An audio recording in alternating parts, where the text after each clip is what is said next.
Pesona Ustadz Handsome, Bab 3, Sebegitu tidak lakukah cucu Kiai itu? 2 minggu yang lalu, ketika acara siaran langsung di televisi. Kejadian Sierra yang melamar Ustadz Oza di live siaran televisi membuat Aisyah syok. Dia benar-benar tidak menyangka dengan kelakuan aneh putrinya itu. Bisa-bisanya secara langsung, dengan tidak tahu malu, gadis itu mengatakan hal seperti itu kepada Ustadz Oza. Dan setelah itu pula Kiai Bahar langsung memanggil Aisyah ke pesantren. Aisyah juga tidak tahu kenapa dia bisa seberani itu. Aisyah yang datang bersama dengan Hito tertunduk malu, dengan kejadian putrinya yang berbuat seperti itu di layar televisi. Untuk yang tidak kenal dengan keluarganya mungkin itu hal biasa saja. Tapi untuk keluarga pesantren, itu jadi bahan tertawaan dan bahan gosip para santri. Siapa ustadz itu? Coba dicari informasinya. Kalau bebet bobotnya jelas, dan cucuku benar-benar menyukainya, nanti Abah lamarkan untuknya.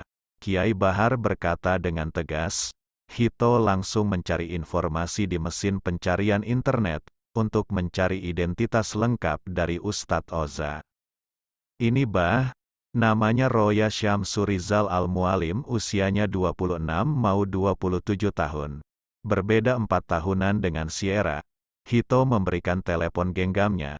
Kiai Bahar langsung membaca semua informasi tentang Ustadz Oza. Beliau terdiam beberapa menit fokus membaca semuanya. Ternyata dia cucu Kiai Ahmad Ais. Dia pengurus pesantren An-Nur di Jakarta. Dulu sempat tinggal di Jogja dan pindah ke Jakarta. Nanti biar Abah yang urus. Kalian suruh Sierra pulang minggu ini juga. Bilang saja akan ada yang melamar nanti akhir pekan. Namanya Ustadz Rizal. Abah ingatnya cucu Kiai Ahmad namanya Rizal. Baru tahu kalau sekarang dipanggil Ustadz Oza. Aisyah menganggukkan kepala. Dia tidak tahu apakah yang dikatakan oleh Sierra di acara live televisi itu adalah benar atau hanya bercanda. Tapi lihatlah, Kiai Bahar sudah menghubungi Kiai Ahmad untuk melakukan perjodohan kedua cucunya itu. Suara apa itu, Mas? Aisyah langsung menatap suaminya. Ketika terdengar sebuah bunyi dari arah kamar Sierra, Hito mengernyitkan dahinya. Dia juga heran dengan apa yang sedang dilakukan putrinya itu. Jangan-jangan Sierra bunuh diri sayang, gara-gara tidak mau dijodohkan dengan dia, bisik Hito pelan di telinga Aisyah. Astagfirullah, istighfar Mas kalau bicara. Mana boleh begitu. Dia sendiri kemarin yang melamar Ustadz Oza dengan live di televisi, malu-maluin orang tua aja. Gerutu Aisyah berbisik pelan menjawab pertanyaan suaminya.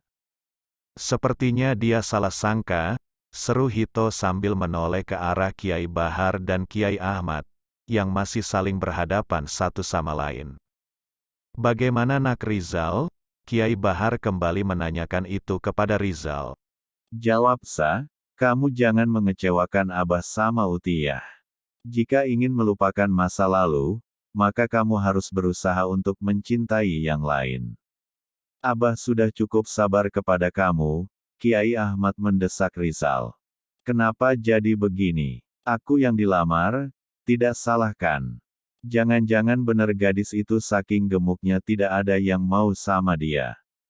Jadi terpaksa dijodohkan sama aku, batin Rizal bicara sendiri. Dia menarik nafas panjang, membesarkan bola matanya. Dia juga kaget mendengar Kiai Bahar yang tiba-tiba malah melamar dirinya. Dia kira kata-kata itu akan terucap dari mulutnya. Maaf Kiai, sebenarnya saya cukup kaget mendengar Kiai memberikan lamaran itu kepada saya. Saya bahkan belum memperkenalkan diri saya, tapi Kiai tampak sudah begitu kenal dengan saya. Meski Rizal memiliki sikap yang sombong, namun dia tetap berbicara sopan kepada Kiai Bahar. Bahkan intonasi bicaranya sangat lembut. Entah dia sedang berakting atau nyata dengan sikapnya itu. Saya lebih kaget melihat cucu saya bisa melamarmu secara live di televisi. Batin Kiai bicara dengan senyuman mengembang di kedua pipinya. Saya baru mengenal kamu ketika berbicara dengan Kiai Ahmad minggu lalu. Beliau sedikit menceritakan tentang kamu nak. Jadi tidak usah kaget. Yang membawa kamu ke sini adalah takdir Allah, dan sekarang saya sedang berusaha memperjuangkan kebahagiaan cucu saya dengan melamarmu nak. Wajah Rizal semakin heran mendengar apa yang diucapkan oleh Kiai Bahar. Maafkan Kiai, apa sebegitu tidak laku cucu Kiai itu? Maksa sekali mau dijodohkan dengan saya, kenapa Abah terima saja tawaran darinya? Apa Abah tidak mempertimbangkan kebahagiaan saya? Tanya Rizal dengan suara yang tegang. Dia menoleh ke arah Kiai Bahar kemudian beralih menatap ke arah abahnya. Semua orang yang ada di ruangan itu refleks menatap tidak suka kepada Rizal. Hanya Kiai Bahar yang justru tersenyum kepada pemuda yang baru saja menghina cucunya tidak laku. Di balik senyum Kiai Bahar ada Kiai Ahmad juga yang sedang merasa malu sendiri dengan apa yang keluar dari mulut cucunya itu. Rizal kini malah menatap wajah Kiai Bahar dengan tatapan tajam. Wajah ngeselinnya mulai terlihat. Dari samping Kiai Ahmad langsung mencubit sedikit paha cucunya. Jangan mulai bikin masalah kamu nak. Jangan malu-maluin Abah, bisik Kiai Ahmad kepada cucunya. Biarkan saja, tidak apa-apa Kiai Ahmad. Kiai Bahar melambaikan tangan kepada sahabatnya. Sebaliknya sudah banyak lamaran yang datang kepadanya. Tapi dia selalu menolaknya. Ternyata mungkin dia sedang menunggu kamu untuk jadi calon imamnya. Hingga takdir Allah mendatangkan kamu ke sini. Sungguh indah bukan takdir Gusti Allah itu? Tidak terduga dan dengan cara yang saya pun tidak mengerti jalannya. Kiai Bahar mengambil segelas minum yang sudah tersaji di hadapannya. Kiai Ahmad tampak lega karena ternyata Kiai Bahar tidak tersinggung dengan apa yang telah diucapkan oleh cucunya. Makanya jangan suzon kamu Za. Bertemu saja belum? Sudah asal bicara begitu saja. Pokoknya kali ini, kamu harus terima lamaran Kiai. Kapan lagi dapat tawaran menikah dengan cucu Kiai besar? Kalau kamu menolaknya, Uti kecewa sama kamu Za. Umi Aminah ikut memberikan peringatan kepada cucunya. Wajahnya tampak gemes dengan perilaku cucunya itu. Yang mau nikahkan Ozati? Kenapa harus dipaksa-paksa begini sih? Nanti kalau kayak Umi sama Abi bagaimana? Celetuk Rizal menjawab pertanyaan Umi Aminah. Bedalah. Kalau kamu nikah sama calon kamu yang kemarin, baru kayak Abi sama Umi kamu. Kalau ini kan sudah jelas keturunan baik-baik Za. Buka matanya coba. Heran Uti sama kamu. Rizal tidak menjawab lagi.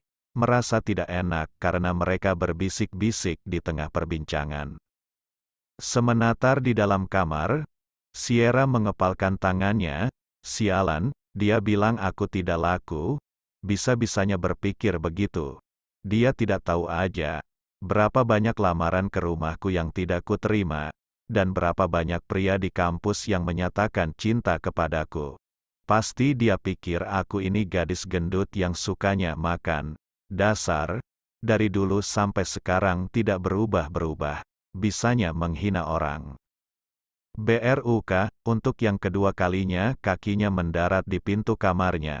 Kali ini membuat Aisyah dan Hito penasaran. Lihat saja, dia pasti akan terpesona dengan kecantikanku. Sierra berjalan ke arah meja rias, wajah yang tadinya tanpa polesan makeup sedikit pun. Kini sedang dia rias dengan sangat indah. Dia mengambil baju terindahnya agar terlihat sempurna dan cantik. Sementara dari luar pintu kamar, Aisyah mengetuk pintu kamar anaknya. Dia penasaran bunyi apa yang dia dengar 2 kali berturut-turut dari sana. Bersambung, jangan lupa berikan komentar membangunnya ya. Maafkan juga jika masih banyak kekurangan dalam channel ini. Terima kasih semuanya. Love you sekebon. Semoga bisa menghibur teman-teman semua. Jangan lupa subscribe, like, dan bagikan.